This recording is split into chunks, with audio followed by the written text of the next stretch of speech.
ከሕግ መጻሕፍት ውስጥ እጅግ አስቂኝ ተብሎ የተመዘገበ ነው። ለመሆኑ አንድ ሰው በራሱ ላይ ክስ መመስረት ይችላል? የተባለ እስረኛ ራሱን በ5 ሚሊዮን ዶላር ለምን? እንዴት? ዳኛውስ ምን አሉ? እስረኛ የሕግ ሂደቱን በሙሉ ግራ አጋባ። ገንዘቡን ከየት ነው የምታመጣው? የሚል ነው። ፍርድ ቤቱ ምን አለ? ምን ወሰነ?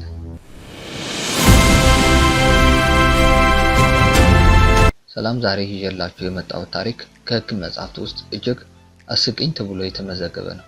ለመሆኑ አንድ ሰው በራሱ ላይ ክስ መመስረት ይችላል? አዎ ይችላል። የዛሬ 30 ዓመት ገደማ ሮበርት ሊ ብሮክ የተባለ እስረኛ ራሱን በ5 ሚሊዮን ዶላር ከሶ ነበር። አዎ በትክክል ሰምታችኋል። ለምን?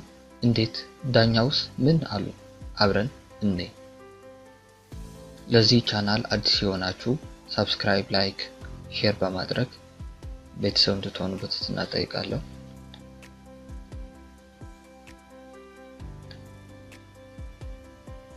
እንደ አውሮፓውያን አቆጣጠር በ1995 በቨርጂኒያ ግዛት ውስጥ አንድ እስረኛ የሕግ ሂደቱን በሙሉ ግራ አጋባ።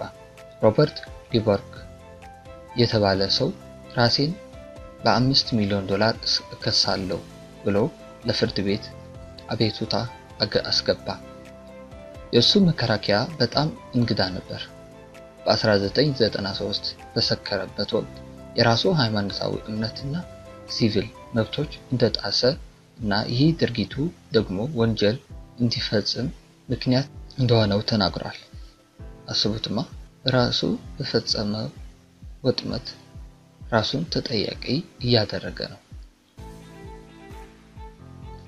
ክሱ ሲከፋፈልም ለቤተሰቦቹ የደረሰባቸውን ስቃይ 3 ሚሊዮን ዶላር፣ ለራሱ ደግሞ እስር ቤት የሚኖረው የ23 ዓመት የድጋፍ ወጪ 2 ሚሊዮን ዶላር ጠየቀ። የክሱ ብልጠት። አሁን ትልቁ ጥያቄ ይህ ነው። እሺ ብሮክ ገንዘቡን ከየት ነው የምታመጣው? የሚል ነው። ብሮክ ለዚህ መልስ አለው። እኔ በእስር ላይ ስለሆንኩ ምንም ገቢ የለኝም። ስለዚህ የቨርጂኒያ ግዛት መንግስት ይህንን 5 ሚሊዮን ዶላር በእኔ ስም ይክፈለው በማለት የሕግ ቀዳዳ ለመጠቀም ሞከረ። ፍርድ ቤቱ ምን አለ? ምን ወሰነ?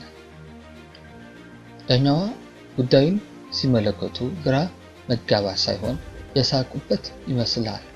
ክሱን ውድቅ ሲያደርጉት ለሲቪል መብቶች ክስ የቀረበ እጅግ አዲስና የፈጠራ የታከለበት አቀራረብ ነው ብለው ነበር የገለጹት። የሚያስቀው ነገር ብሮክ በአንድ ዓመት ውስጥ ብቻ 29 ተመሳሳይ ክሶችን አቅርቦ ነበር። ማለትም ይህ ሰው ሙያዊ ክስ አቅራቢ ነበር ማለት ነው።